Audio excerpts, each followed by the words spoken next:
tu viennes au club de foot avec moi. Allez, demande à ta maman de t'inscrire. Ça serait trop bien. Non, je peux pas. Les matchs, c'est le dimanche et le dimanche, je vais au club biblique à l'église. Hein? Tu vas à l'église? Mais t'es pas obligé d'y aller. Non, mais j'ai trop envie d'y aller, c'est trop bien. J'aime entendre parler de Jésus. C'est mon ami, il est fidèle. Je peux compter sur lui, il est toujours là pour moi, même quand ça va pas bien. Mais là, tout va bien. Tu n'as pas de problème. T'as pas besoin de lui. Ah si, j'ai toujours besoin de lui. Quand tout va bien, mais aussi quand tout va mal. Il ne me laisse jamais tomber. Je ne veux pas le laisser tomber moi non plus. Il est fidèle avec moi. Oh, t'es vraiment pas marrant, toi. Moi, je vais me chercher un autre copain pour aller jouer au foot. T'as pas envie de venir avec moi au club pour connaître mon ami Jésus? Non, non. Je te laisse avec ton super copain Jésus. Allez, salut Daniel. Salut. Et oui, je m'appelle Daniel et je vais vous faire découvrir l'histoire d'un autre garçon qui s'appelle comme moi, Daniel. Son histoire est extraordinaire et elle est dans la Bible. On pourrait l'appeler Daniel le vaillant héros. Le vaillant héros qui est resté fidèle à Dieu. On regarde ensemble. Sauver des crocs. Le peuple d'Israël n'obéissait plus à Dieu. Alors Dieu laissa venir des ennemis qui détruisirent Jérusalem. Ils firent beaucoup de prisonniers parmi le peuple et emmenèrent de nombreux Juifs à Babylone. Daniel était l'un de ces Juifs déportés à Babylone. Il n'avait pas oublié Dieu et le priait 3 fois par jour. Dieu bénit Daniel et il devint un dirigeant très respecté au service du roi. Mais des hommes à la cour du roi étaient jaloux de Daniel. Ils proposèrent une loi interdisant de prier quelqu'un d'autre que le roi Darius. Celui qui désobéirait serait jeté au lion. Darius accepta. Comme Daniel priait Dieu, on l'arrêta. Darius était triste car il aimait bien Daniel. On avait trompé le roi avec cette loi et il était maintenant obligé de l'appliquer. Daniel fut donc jeté au lion. Les lions rugirent. Ils s'apprêtaient à manger Daniel. Mais Dieu envoya un ange pour fermer la gueule des féroces animaux. Daniel passa la nuit dans la fosse aux lions et il ne lui arriva rien. Le lendemain matin, à l'aube, le roi Darius fut très heureux de découvrir Daniel encore en vie. « Dieu a envoyé un ange pour me sauver », lui dit Daniel. Et on fit sortir Daniel de la fosse aux lions. Le roi Darius fit jeter les ennemis de Daniel dans la fosse. Les lions les dévoraient. Puis, il ordonna que dans tout son royaume, on honore le Dieu de Daniel, le Dieu vivant et tout-puissant. Daniel est un bel exemple pour nous dans la Bible. Il a été fidèle à son Dieu. Il lui a fait confiance. Et il n'a pas voulu adorer un autre Dieu. Mais il a été fidèle à son Dieu. Et puis même quand il s'est retrouvé au milieu des lions, il est resté fidèle et confiant en son Dieu parce qu'il savait que Dieu était avec lui. Dieu a été fidèle avec lui. Il est fidèle pour Daniel. Même face aux lions. Mais... j'ai cru que j'avais un lion à côté de moi, mais non, vous voyez qui c'est? C'est Calypso. Calypso qui est un chien. Et vous savez que les chiens, ils sont fidèles. Ils sont fidèles envers leur maître. Ils restent toujours près d'eux. Ils sont attachés à eux, à leur maître. Ils sont obéissants à leur maître. Ils sont fidèles. Et c'est vrai que les chiens sont vraiment des amis fidèles pour les hommes. Et d'ailleurs, ils sont très utiles aussi pour accompagner les handicapés. Les handicapés ou les aveugles. ils sont aussi utiles pour sauver les gens, dans les avalanches, dans les tremblements de terre. Ils sont vraiment utiles et surtout fidèles.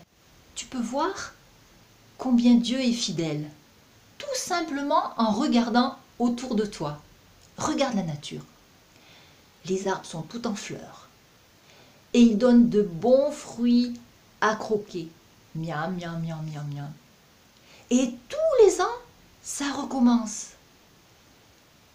Tous les ans, les arbres refleurissent et redonnent des fruits. Et tout ça, c'est Dieu qui le fait, car il est fidèle. Dieu ne nous abandonne jamais. Et même si c'est difficile et qu'on ne comprend pas ce qui nous arrive, quand tout va bien, tu peux t'éloigner de Dieu et ne plus le prier, ne plus même penser à lui. Mais lorsque les problèmes arrivent et que tu ne sais pas quoi faire, tu peux revenir vers lui. Il ne te rejettera pas, car il est fidèle et car il t'aime. Dieu est fidèle. Alors, je veux, moi aussi, être fidèle. Ça veut dire quoi, être fidèle? Dans la Bible, Dieu nous dit de tenir sa parole. Que ton oui soit oui et que ton non soit non. Par exemple, oui, je veux croire en Jésus. Oui, j'aime Jésus. Oui, je veux le suivre et marcher avec lui. Non, je ne veux pas désobéir. Non, je ne veux pas mentir. Non, je ne veux pas faire de bêtises. C'est pas toujours facile. On peut se moquer de toi parce que tu crois en Dieu, parce que tu lis ta Bible, parce que tu pries, parce que tu vas à l'église.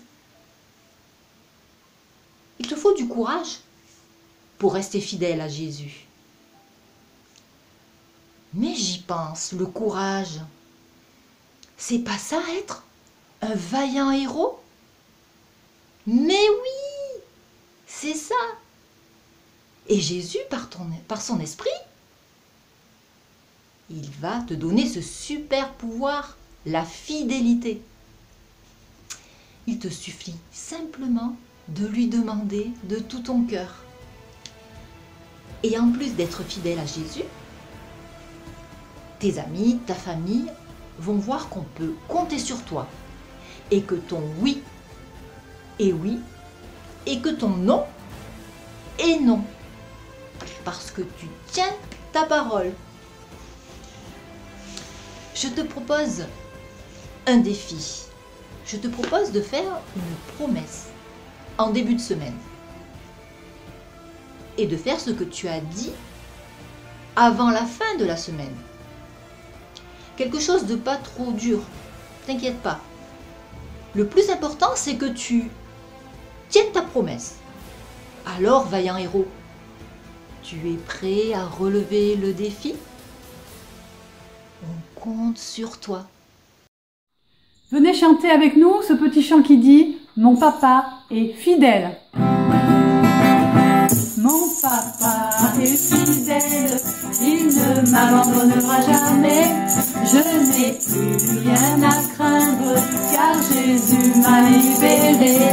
Mon papa est fidèle, il ne m'abandonnera jamais. Je n'ai plus rien à craindre, car Jésus m'a libéré. Je suis dans la joie, une joie immense. Je suis dans l'allégresse, car Jésus m'a libéré. Mon papa est fidèle, il ne m'abandonnera jamais. Je n'ai plus rien à craindre, car Jésus m'a libéré. Mon papa est fidèle, il ne m'abandonnera jamais. Je n'ai plus rien à craindre, car Jésus m'a libéré.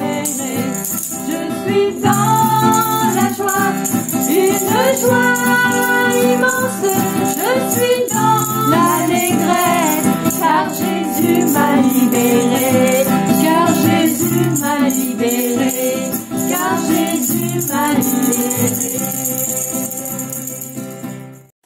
Voici l'heure de la découverte du verset. Une boîte à chaussures, le verset est caché derrière. Alors je vais demander un peu d'aide à Marie, qui va tirer des numéros, et puis, allez, à nous de jouer. Marie, vas-y. Alors, le 4. Le 4, allez, ben voilà, je crève le 4, ici, hop. Oh. Et, premier mot du verset. Marie, un autre numéro. Le 7. Le 7, 7, 7, 7, allez, hop. Plus aussi costaud qu'avant. Hop, le verset. Oh. Oups. C'est la référence du verset, je la cache. Marie, un autre numéro. Le 2. Le 2. Hop. 1. Le 3. 3. Et... Hop, le 3. Oh, il n'y a rien, il est vide. Hop, il est vide. Non. Fidèle. 1. Et... Fidèle. Marie, un nouveau numéro. Le 6. Le 6. Alors. Ah bah celui-là il veut pas venir. Ah, celui-là il veut pas. Si. 2. Pardon, 2. Un avant-dernier. Le 1. Le 1. Le 2. Comblé. Et le dernier numéro, Marie. Et le 8. 8.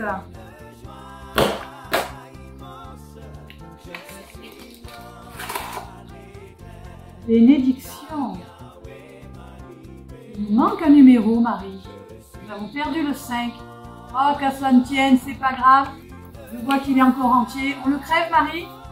Oui. Allez. Hop. Le mot homme. Marie, qu'est-ce qu'on peut faire avec 1 et comblé, 2 fidèle, bénédiction, homme. Marie, tu sais, mais moi j'ai une idée. Le verset de cette semaine à retenir, c'est un homme fidèle et comblé de bénédiction. Et c'est dans Proverbe 28-20. Je vous le remontre. On voit bien Marie. Oui. Un homme fidèle et comblé de bénédiction. Proverbe 28-20. Alors vous aussi, restez fidèles à Jésus.